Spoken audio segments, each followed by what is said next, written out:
Earl Robertson était l'incarnation même de l'ordre, de la fiabilité et du dévouement. Un homme qui, de toute sa vie, n'était jamais arrivé en retard et encore moins absent de son travail. Ses habitudes professionnelles étaient connues de tous ceux qui l'entouraient. Arriver une demi-heure en avance au bureau était pour lui la norme, non l'exception. Tout dans son bureau était méticuleusement rangé, tout comme son emploi du temps, son comportement et son mode de vie. Ce genre de personne suscite souvent le respect, mais aussi une certaine forme d'étonnement. Pourtant, dans le cas d'Earl, cela ne faisait jamais débat. Il était simplement comme ça. Ce matin-là, sa secrétaire de longue date, Margie Jordan, arriva comme d'habitude un peu avant 8 heures. Elle s'installa à son bureau, consulta quelques documents et se prépara pour une réunion importante prévue à 9 heures. Réunion qu'Earl lui-même avait organisée avec la précision qu'il mettait toujours dans la planification de tels événements. Lorsqu'il ne se présenta pas à 8 heures, Margie jeta un premier regard inquiet à sa montre. À 8h15, son cœur commença à battre plus vite. À 8h30, elle n'avait plus de doute, quelque chose n'allait pas. En plus de 27 ans de collaboration, elle ne l'avait jamais vu arriver en retard. Même pas de 5 minutes, encore moins d'1 heure. Elle pensa à un accident de la route ou à une maladie soudaine. Mais plus les heures passaient sans aucune nouvelle, plus Margie ressentait cette angoisse sourde que l'on ne peut ignorer. Dans des circonstances normales, on se dirait « il va sûrement appeler, il a oublié ou quelque chose est survenu ». Mais Margie n'était pas comme la plupart des gens, et Earl n'était pas un homme qui oubliait. Nous étions en 1997. Les téléphones portables étaient encore rares et coûteux, et l'Internet n'était pas à portée de main comme aujourd'hui. Le seul moyen de le joindre était le bon vieux téléphone fixe. Elle composa le numéro de la maison et attendit longuement, mais personne ne répondit. Un appel, puis un autre. Le silence au bout du fil était plus parlant que n'importe quelle réponse. Ni sa femme, ni ses fils ne répondaient. La maison semblait plongée dans un mutisme total. Ce n'était pas un simple silence, c'était une paix lourde, sinistre, suspendue comme un nuage de plomb au-dessus de la ligne téléphonique. Margie ne perdit pas de temps. Elle savait que quelque chose était arrivé à Earl. Elle le sentait au fond d'elle, dans cette partie inexplicable de l'être humain qui reconnaît la tragédie avant même qu'elle ne frappe. Elle décida alors de faire ce que peu de gens auraient osé faire, appeler le bureau du shérif et demander ce qu'on appelle aux États-Unis un welfare check, une vérification de bien-être. Elle demanda à ce que quelqu'un de la police se rende au domicile des Robertson pour voir ce qu'il se passait. Ce fut la première étape vers la découverte de l'un des crimes familiaux les plus choquants que cette communauté ait jamais connu. À ce moment-là, personne ne savait encore, ni Margie, ni la police, ni les habitants de Rock Hill, que ce matin-là n'était que le calme avant la tempête. Ce silence qui précède l'éclatement brutal de l'image parfaite d'une famille. Terry, de son vrai nom Ethel Terry DeJarnette, était né le 29 mars 1948 à Atlanta, dans l'État de Géorgie.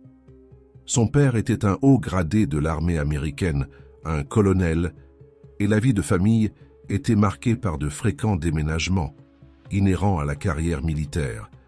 Ils vécurent un temps au Japon et en France, ce qui pourrait sembler un cadre de vie fascinant pour une enfant. Mais pour Terry, ce fut une période difficile. Elle rêvait de ce que la plupart des enfants prennent pour acquis, des amitiés durables, de la stabilité, un sentiment d'appartenance. À la place, elle devait sans cesse changer d'école, apprendre de nouvelles langues et s'habituer à des visages qui disparaissaient quelques mois plus tard. Lorsque son père prit sa retraite, la famille s'installa définitivement à Milledgeville, à 2 heures au sud-est d'Atlanta. La mère de Terry était une femme ambitieuse sur le plan social, toujours soucieuse de se lier aux bonnes personnes. Ce n'était pas une mère dans le sens classique, elle était plutôt une figure qui, tout au long de la vie de sa fille, la jugeait, la critiquait et lui rappelait qu'elle n'était jamais à la hauteur. Dès son plus jeune âge, Terry se débattait avec un profond sentiment d'insécurité et une envie constante de plaire, un trait qui aurait de lourdes conséquences plus tard. Après avoir terminé le lycée à Atlanta, elle s'inscrivit à l'Agnes Scott College, un établissement privé pour jeunes femmes à Decatur. Bien que les règles y soient strictes, surtout concernant les relations avec les hommes, Terry parvenait tout de même à se faufiler à des fêtes étudiantes. C'est lors de l'une d'elles qu'elle rencontra l'homme qui allait marquer sa vie, Earl Robertson. Earl était né le 12 mai 1948 dans la petite ville de Newnan, également en Géorgie. Son père était un vétéran de la Seconde Guerre mondiale, et bien que l'on sache peu de choses sur son enfance, une chose était certaine. Il était compétent, discipliné et intelligent. Il s'inscrivit au Georgia Institute of Technology, où il étudia l'ingénierie et jeta les bases d'une carrière qui ferait de lui un membre respecté et aisé de la communauté. Au moment où il rencontra Terry, Earl avait déjà un plan pour sa vie.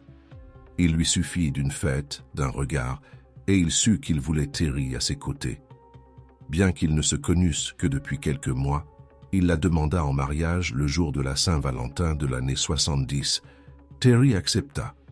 Peu de temps après, Earl accepta une offre d'emploi dans l'entreprise textile Spring Mills Incorporated, située à Fort Mill, en Caroline du Sud. Le mariage fut prévu pour août, après l'obtention du diplôme, et ils déménagèrent ensemble à Fort Mill pour commencer leur vie commune.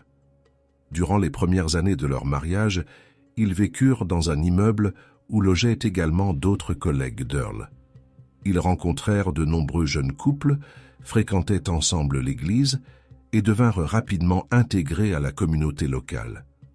Tout était réglé comme une horloge, ordonné, planifié, rassurant. Ils achetèrent bientôt leur première maison à Rock Hill, puis accueillirent leur premier enfant. Le 17 novembre 1973 naquit James DeJarnett Robertson, que tout le monde appelait Jimmy. Il reçut le prénom du père de Terry et naquit le jour de l'anniversaire de sa grand-mère maternelle. 2 ans plus tard, leur second fils vit le jour, Earl Lamar Robertson Jr., plus connu sous le nom de Chip. Terry, au début, tenta d'être une mère parfaite, mais le tumulte intérieur qui l'habitait depuis des années se transforma bientôt en véritable trouble psychologique. Elle doutait de savoir comment tenir son propre enfant. Elle se comparait aux autres, surtout à sa mère, toujours présente et toujours aussi impitoyable dans ses critiques. Ce sentiment de ne jamais être à la hauteur en tant que mère commença à la ronger de l'intérieur. Pendant ce temps, la carrière d'Earl prospérait. À la fin des années 70, il était devenu le 3e homme le plus important dans la hiérarchie de Spring Mills. Lorsque l'entreprise acquit une nouvelle usine à Fresno, en Californie, Earl en fut nommé superviseur, et la famille déménagea. Terry craignait que ses enfants vivent la même instabilité qu'elle avait connue enfant, une vie sans attache, sans sécurité. Pourtant, le fait de s'éloigner physiquement de sa mère représentait pour elle une forme de soulagement. Après quelques années en Californie, la famille déménagea de nouveau, cette fois à Grand Rapids, dans le Michigan. Jimmy y commença l'école primaire, mais leur séjour ne dura que 4 ans. Finalement, ils retournèrent à Rock Hill, dans un environnement familier, entouré d'amis, de contacts et d'un sentiment plus profond d'appartenance. Ce retour dans l'ancien quartier était censé apporter la paix. Terry s'investit immédiatement dans la vie communautaire. Elle devint présidente de l'association des parents d'élèves, participa à de nombreux événements caritatifs et à l'organisation de diverses manifestations.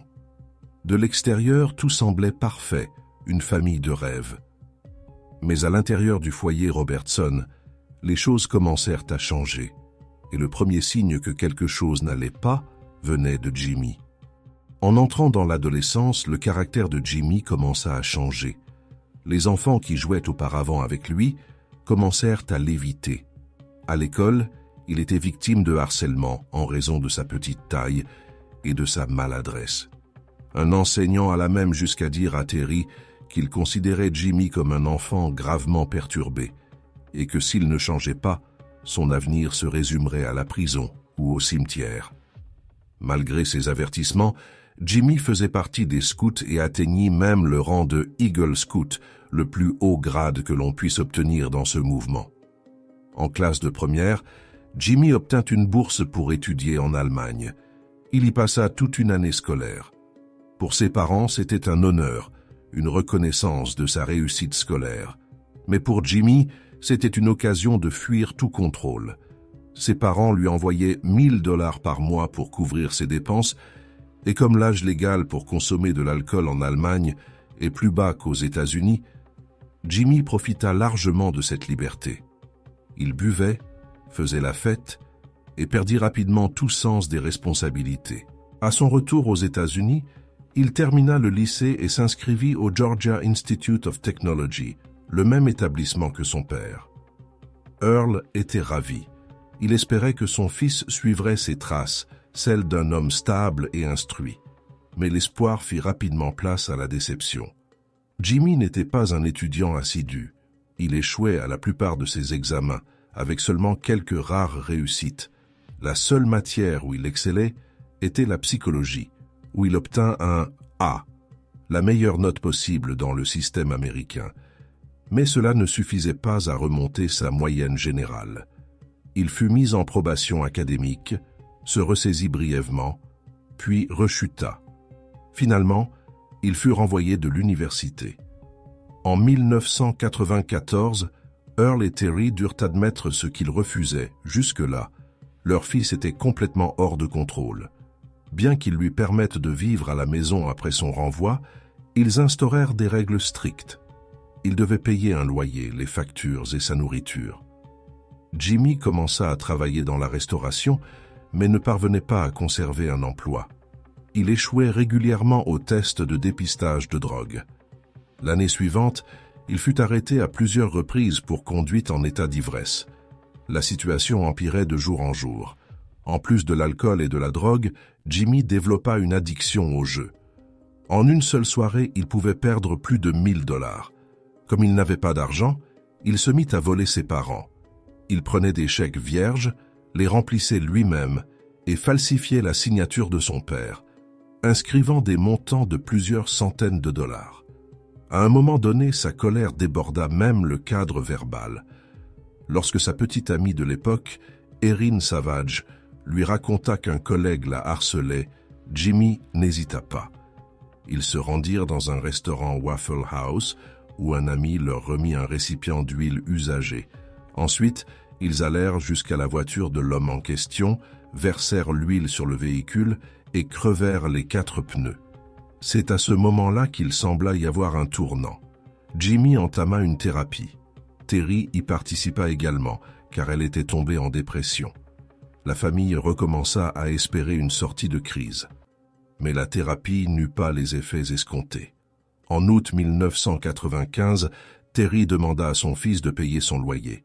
Jimmy entra dans une telle colère que sa mère pensa sérieusement qu'il pourrait lui faire du mal. Elle appela la police. La police l'arrêta sur son lieu de travail et le fit hospitaliser de force dans un hôpital psychiatrique de Columbia. Là, Jimmy déclara que sa mère le persécutait, qu'il dormait à peine, parfois seulement une demi-heure par nuit, et qu'il avait de grandes difficultés à contrôler ses émotions.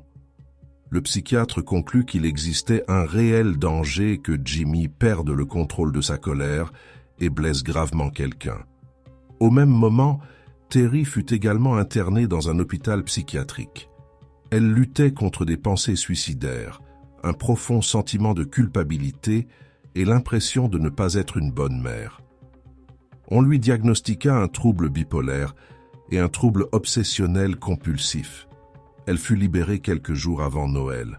L'année suivante fut marquée par la tension et les disputes constantes entre Earl et Terry. Earl voulait couper toute aide à leur fils, le mettre à la porte et le forcer à se débrouiller seul. Terry ne pouvait s'y résoudre. Rien que d'imaginer son fils sans abri lui causait une panique insurmontable. Elle sentait que s'il le laissait partir, il le perdrait à jamais. Et ils l'ont perdu, mais pas de la manière dont ils l'avaient imaginé. Avant qu'Earl et Terry ne puissent prendre une décision définitive concernant l'expulsion de Jimmy, la loi les devança. Le 20 juillet 1996, Jimmy entra par effraction chez un voisin en passant par une fenêtre. Et ce ne fut pas une intrusion isolée. Il y retourna plusieurs fois dans la journée pour emporter tout ce qu'il pouvait.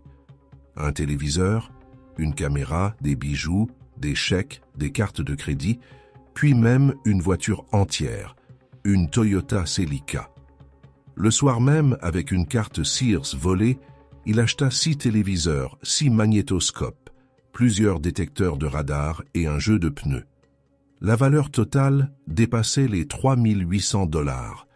Pour ceux qui ne se souviennent pas des années 90, un détecteur de radar était un appareil que l'on installait dans sa voiture pour détecter la présence de radars utilisés par la police pour mesurer la vitesse. Aux États-Unis, les policiers se placent souvent en bord de route pour surprendre les excès de vitesse. Jimmy utilisa également un chèque volé pour acheter un bouquet de roses, probablement destiné à sa petite amie.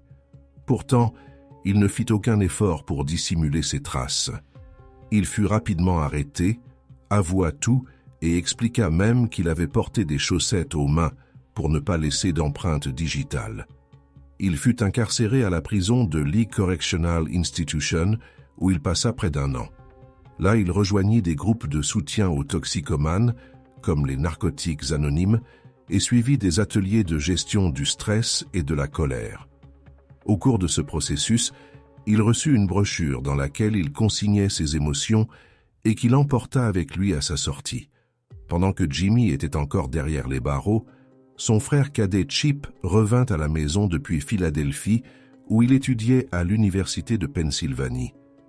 Lui aussi montrait des signes inquiétants. Il abusait de l'alcool et de drogue. Ses parents avaient tenté de le contrôler en lui prescrivant du Ritalin, un médicament utilisé pour les troubles de l'attention, mais Chip, au lieu de le prendre, le revendait. Parmi ses acheteurs figuraient notamment Jimmy et sa petite amie Meredith. À l'approche de la libération de Jimmy, Earl et Terry prirent une décision claire. Il était hors de question que leurs 2 fils vivent à nouveau sous le même toit. Earl paya le 1er mois de loyer ainsi que la caution pour permettre à Jimmy de louer une chambre dans un autre appartement. Officiellement, il était à nouveau un homme libre, mais rien n'était réellement résolu. À sa sortie de prison, Jimmy trouva un emploi chez Pizza Hut dans un centre commercial situé sur le campus de l'université Winthrop. Là, il travailla aux côtés d'une jeune femme nommée Meredith Moon. Ils se connaissaient déjà. Meredith était la meilleure amie de son ex-petite amie Erin. Après que la famille d'Erin lui ait interdit tout contact à la suite de son incarcération, Meredith était restée présente. Elle était différente. Elle ne lui reprochait pas son passé. Elle était calme, réservée et en un sens une cible idéale. Meredith avait grandi en Géorgie, mais après le divorce de ses parents, elle avait emménagé à Rock Hill avec son père. Au lycée, elle était membre du programme militaire pour jeunes, le ROTC, et se destinait à des fonctions de commandement. Ses bulletins scolaires étaient excellents, une élève modèle en apparence. Mais la réalité était tout autre. Elle luttait contre la dépression, l'anxiété et une très faible estime d'elle-même. Elle fumait régulièrement du cannabis, même pendant les pauses scolaires, et l'alcool lui était familier. Elle avait un piercing à la langue, un autre au mamelon, un tatouage à la cheville, autant de choses que son père ignorait. Ses camarades la moquaient à cause de sa taille et de son poids. Elle mesurait plus d'1,80 m et pesait près de 140 kilos. Elle ne se sentait ni acceptée, ni aimée. Lorsque Meredith retrouva Jimmy, les choses évoluèrent rapidement. Elle emménagea avec lui. Ils partageaient la même chambre, la drogue et un rejet commun de la réalité. Meredith était amoureuse et Jimmy avait enfin quelqu'un qui ne le jugeait pas. Leur quotidien était un chaos permanent et la personne qui lui louait la chambre commença à se plaindre. Les allées et venues étaient incessantes, le bruit constant et la drogue omniprésente. La situation devint vite intenable. Le propriétaire finit par l'expulser et Jimmy, n'ayant plus d'autre choix, retourna vivre chez ses parents. Chip était alors déjà reparti à Philadelphie, mais cela ne signifiait pas que les tensions allaient disparaître. Jimmy ne cachait pas son ressentiment. Il disait fréquemment qu'il haïssait ses parents et qu'il préférerait les voir morts. Meredith, au début, croyait qu'il exagérait, mais elle allait bientôt comprendre que ce n'était pas de simples menaces. Aux yeux de Jimmy Robertson, tuer ses parents n'était pas un simple accès de rage. C'était un plan. Il savait qu'après leur mort, il hériterait d'une immense somme d'argent. Earl et Terry possédaient un patrimoine estimé à plus de 2 millions de dollars, incluant plusieurs polices d'assurance vie. Pour lui, ce n'était pas seulement une fuite hors du contrôle parental, c'était une voie vers la liberté, une vie selon ses propres règles. Dans les jours qui allaient en suivre, tout ce qu'il avait prémédité allait lentement se transformer en une sanglante réalité. Dans la nuit du 23 au 24 novembre 1997, Jimmy et Meredith passèrent la soirée comme ils en avaient désormais l'habitude. Drogue, errance mentale et discussions sans lendemain. Ce jour-là, Jimmy avait travaillé tandis que Meredith avait passé la journée avec son amie Erin. Elle avait consommé un rail de Ritaline broyé plus tôt, ce qui l'empêchait de dormir. Vers 3 heures du matin, Jimmy l'appela pour lui demander s'il pouvait utiliser la carte de crédit de sa mère afin d'acheter un billet d'avion pour faire revenir Chip à la maison pour Thanksgiving. Elle refusa. Vers 5 heures, il la rappela pour lui demander de venir chez lui. Pensant qu'ils allaient repartir chercher Chip à Philadelphie, elle prit des vêtements de rechange et se rendit à la maison des Robertson. Elle gara sa Honda Accord bleue au bord de la route, à la limite de la propriété, puis entra par l'arrière. Earl et Terry avaient, des années auparavant, aménagé leur sous-sol en un petit appartement pour leur fils. 2 chambres, un salon, une kitchenette et une salle de bain. Depuis sa sortie de prison, Jimmy y logeait à nouveau. Meredith s'assit et il lui dit alors « Je vais tuer mes parents ». Elle affirme avoir tenté de le dissuader, mais sans succès. Au lieu de cela, ils passèrent les 2 heures suivantes à sniffer du Ritaline, ligne après ligne, tandis que l'aube approchait. À cette heure précise, le réveil d'Earl sonna. Jimmy connaissait leur routine. Son père se levait tôt pour se doucher dans la salle de bain du couloir afin de ne pas réveiller Terry. Cela lui laissait quelques minutes pour s'en prendre à sa mère sans être dérangé. Lorsqu'il entendit l'eau de la douche couler, il dit à Meredith de rester en bas et se dirigea vers la chambre parentale. Meredith entendit Terry appeler son mari, puis un silence, puis à nouveau des cris « Non, Jimmy !» À ce moment-là, Jimmy frappait sa mère à coups de marteau, d'abord avec le plat, puis avec le côté griffu. Les coups furent sauvages. Terry n'avait aucune chance. Meredith, selon ses dires, sortit alors sur la terrasse arrière et s'alluma une cigarette pendant que tout cela se produisait. Quelques minutes plus tard, Jimmy l'appela pour qu'elle lui apporte un couteau depuis la cuisine. Elle s'exécuta, prenant un couteau de cuisine et le lui tendant, prétendument parce qu'elle ne pouvait pas sortir par le garage, les portes étant verrouillées et la clé introuvable. Jimmy continua ensuite son attaque au couteau, entailles au cou sur le visage, puis plusieurs coups portés au niveau du lit, entre le mur et le matelas. La lame se brisa dans le matelas. Il se retira ensuite et attendit que son père sorte de la salle de bain. Quand ce fut le cas, Jimmy était prêt. Il s'approcha avec une batte de baseball et le frappa à plusieurs reprises, notamment à la tête. L'un des coups fut si violent qu'il laissa une marque bien visible le long de sa colonne vertébrale. Le corps d'Earl s'effondra dans le couloir, baignant dans une mare de sang. Il ne portait que son caleçon blanc. Après le crime, Jimmy redescendit au sous-sol, mais remonta peu après. Il avait entendu un bruit. Une fois redescendu, il ôta ses vêtements ensanglantés, les plaça dans un sac poubelle avec le marteau, la batte et une bouteille en plastique contenant un liquide inconnu. Puis il prit une douche et enfila des vêtements propres. Meredith l'aida à nettoyer les traces dans la salle de bain. Ensemble, ils sortirent par la porte arrière.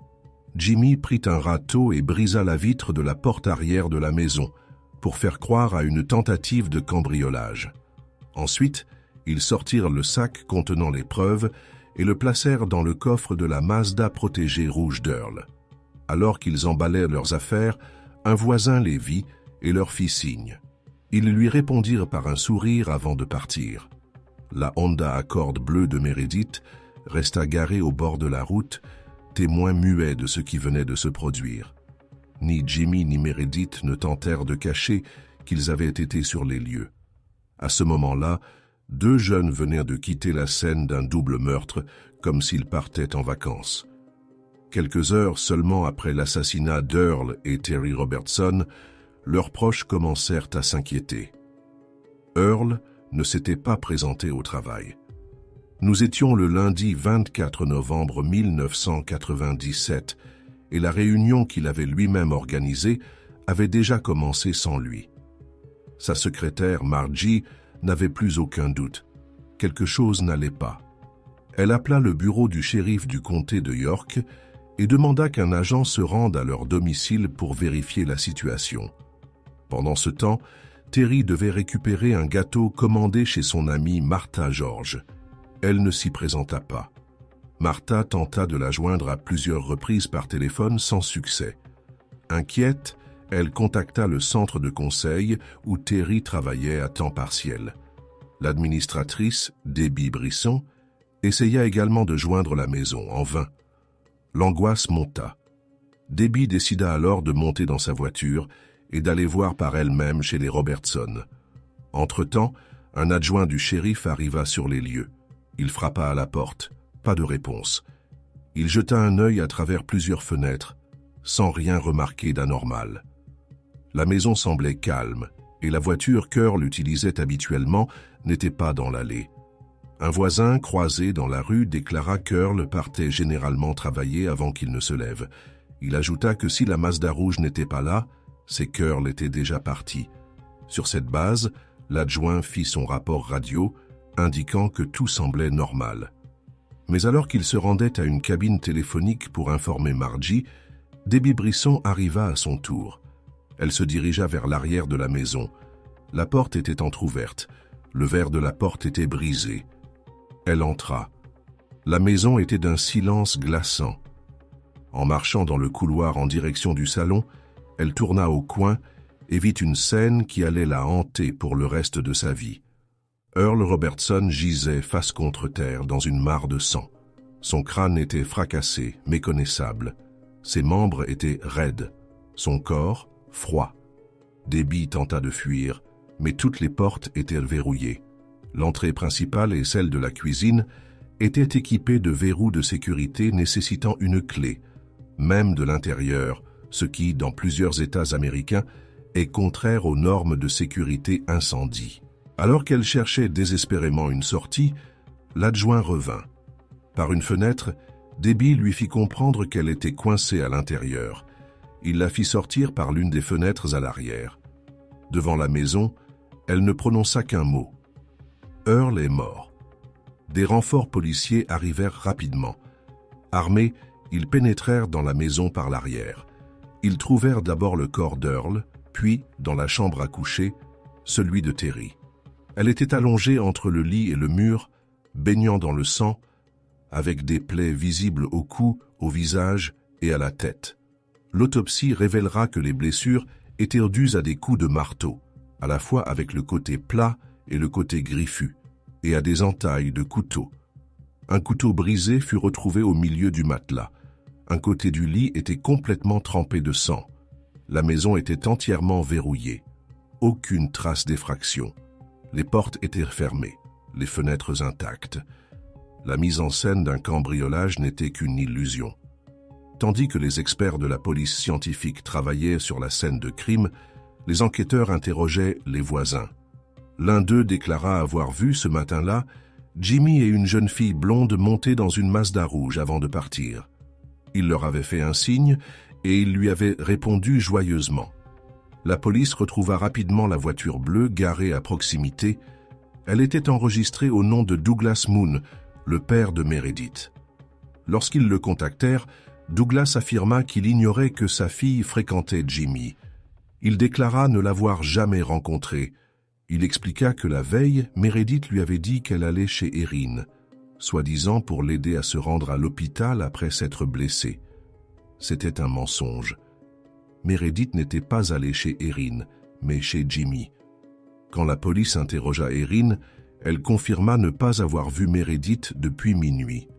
Toutefois, celle-ci l'avait appelée dans la matinée depuis une station-service, disant qu'elle et Jimmy étaient en route pour Philadelphie. Pendant ce temps, les enquêteurs suivirent la trace des cartes de crédit. La première transaction fut enregistrée dans un commerce appelé The Peach Stand, à une vingtaine de kilomètres au nord de Rock Hill. Jimmy et Meredith y achetèrent de la nourriture et du carburant pour un montant de $38,21. La vidéosurveillance les montrait souriants et détendus, aussi joyeux que s'ils partaient en week-end, selon le caissier. Plus tard dans la journée, la même carte fut utilisée pour faire le plein à Lady Smith, en Virginie, à environ 2/3 du chemin vers Philadelphie. Il était clair qu'ils se dirigeaient vers l'appartement de Chip. La police de Philadelphie tendit une embuscade.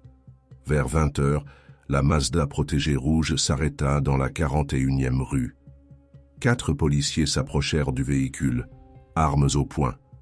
Jimmy Robertson et Meredith Moon furent arrêtés, soupçonnés de double homicide. Au même moment, Chip, sans savoir que son frère arrivait, était déjà au commissariat, en train de faire une déposition. Après leur arrestation, la police sépara immédiatement Jimmy et Meredith, dans l'espoir de les faire parler. Des enquêteurs venus de Caroline du Sud étaient déjà en route pour les interroger en personne. Avant leur arrivée, ils contactèrent Chip et l'invitèrent à un entretien. Bien qu'ils aient envisagé qu'il soit impliqué, Chip affirma ne rien savoir des intentions de son frère. Il déclara avoir parlé avec lui au téléphone cette nuit-là, mais sans rien apprendre de concret. La police n'ayant trouvé aucune preuve de sa participation au crime, il fut relâché. Pendant ce temps, Meredith Moon était assise en salle d'interrogatoire.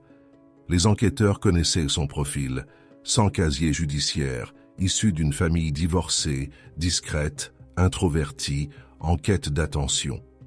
Le détective Ralph Misl était convaincu qu'elle n'était pas une personne naturellement violente, mais plutôt quelqu'un de manipulé, entraîné dans un engrenage dont elle ne savait plus comment sortir. Son objectif était de briser le mur du silence. Après quelques questions préliminaires, Meredith se mit à parler. Elle affirma d'abord avoir attendu dans la voiture pendant que Jimmy était dans la maison, mais elle finit rapidement par dire la vérité. Elle raconta en détail tout ce qui s'était passé. L'appel reçu aux premières heures du matin, les hurlements de Terry criant « Non, Jimmy !», comment elle avait apporté le couteau, aidé à nettoyer les traces et mis en scène une fausse effraction. Elle révéla que Jimmy avait déjà parlé de tuer ses parents. Il avait même un jour affirmé leur avoir mis du poison pour rats dans leur boisson avant de le jeter. Elle ne savait pas si elle devait le croire. Ce matin-là, dit-elle, alors que Jimmy attaquait sa mère, elle était sortie fumer une cigarette. Lorsqu'elle rentra, il lui demanda de lui apporter un couteau. Elle tenta de fuir, mais ne put ouvrir la porte sans clé. Elle finit par lui remettre l'arme, puis se réfugia au sous-sol, terrorisée. Elle entendit le père sortir de la douche, puis les coups, et enfin, le silence. Elle déclara que Jimmy avait retiré ses vêtements ensanglantés, les avait placés dans un sac avec les armes du crime, puis avait pris une douche. Ensemble, ils quittèrent la maison, mirent en scène une fausse effraction et prirent la route vers Philadelphie. À une station-service dans l'État du Maryland, ils s'arrêtèrent et jetèrent le sac dans une benne à ordures. La police contacta les services locaux et fouilla la zone. Le sac fut retrouvé exactement à l'endroit indiqué par Meredith. À l'intérieur se trouvaient le marteau, la batte de baseball et les vêtements ensanglantés. Après ses aveux, Meredith fut placé en détention dans l'attente de son extradition. Ce fut ensuite au tour de Jimmy. L'inspecteur Measles entra dans la salle et lui annonça que les armes avaient été retrouvées, qu'il disposait de preuves et d'un témoignage. Jimmy adopta aussitôt une attitude arrogante.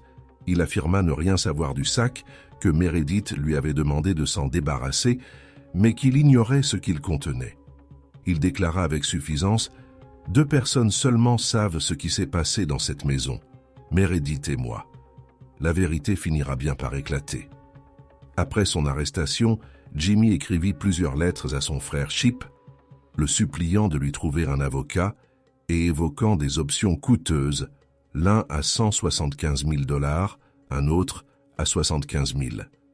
Il pensait déjà à la manière dont il allait dépenser l'héritage. Mais Chip ne répondit pas. Jimmy écrivit aussi au conseiller financier de la famille, se plaignant de ne pas avoir de nouvelles de son frère.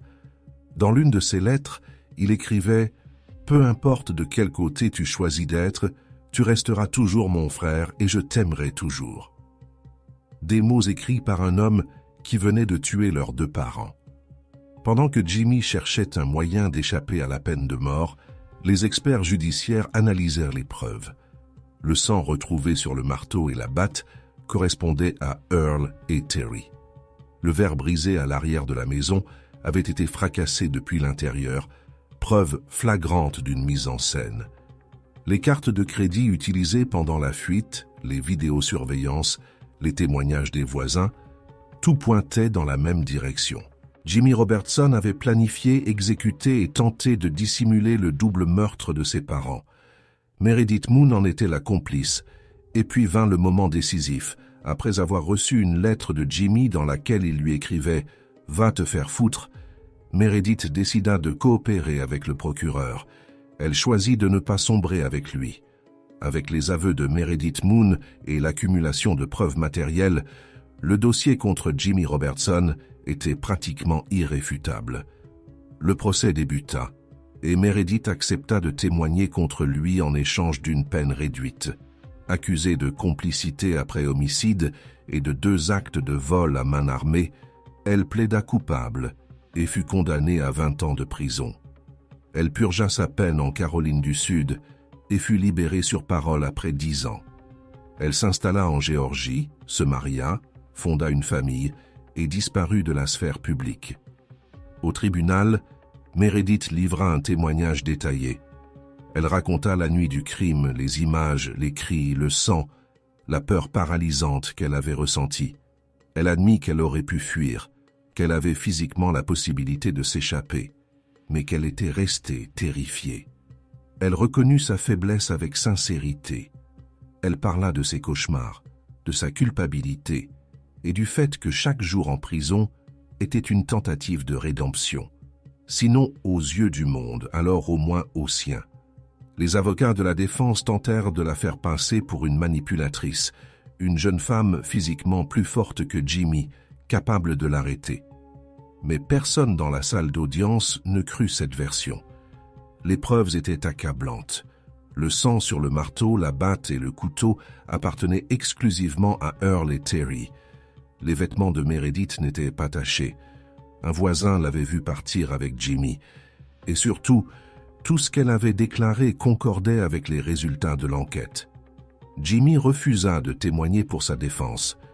Ses avocats n'appelèrent aucun témoin.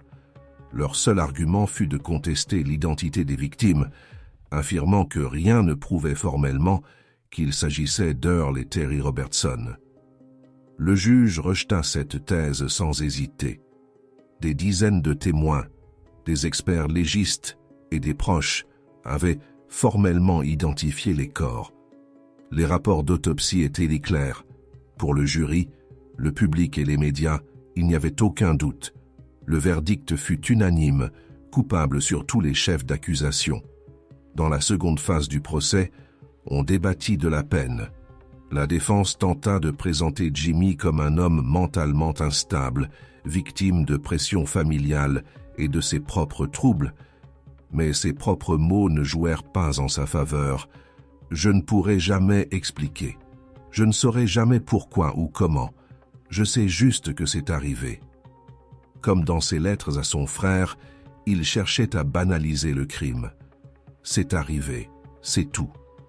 Le jury estima qu'un tel crime méritait la sanction la plus sévère, la peine de mort.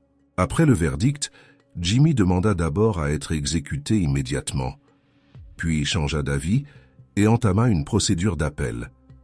Il obtint le droit de se représenter lui-même, mais ne réussit jamais à construire une défense cohérente.